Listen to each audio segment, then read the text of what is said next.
আজকে কি হচ্ছে, আমাদের বাড়িতে বৌমা ষষ্ঠীর আয়োজন হচ্ছে, এই যে করছে।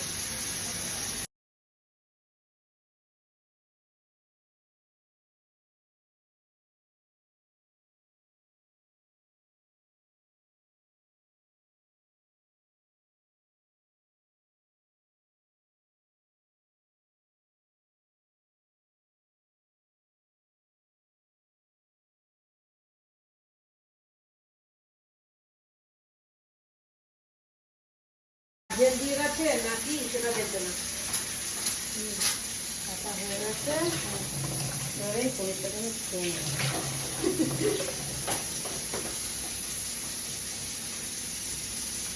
ভালো না সেটা হ্যাঁ সেটা দিয়ে গেল। আজকে দিদি কি রান্না করছো?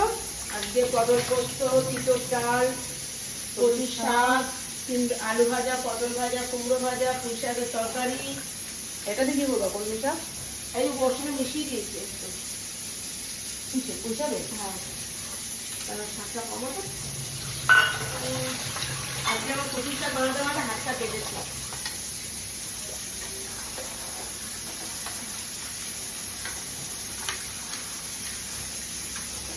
তোমরা কি খেয়েছো এরকম পুঁই শাক দিয়ে, কলমি শাক দিয়ে তরকারি? আজকে আমার ননদ করবে।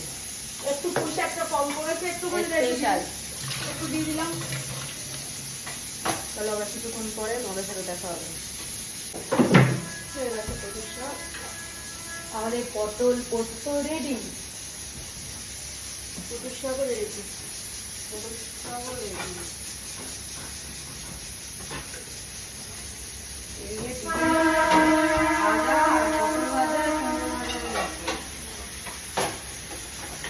এগুলো কি খাবারের থালা দিয়ে ভেজে নেবো?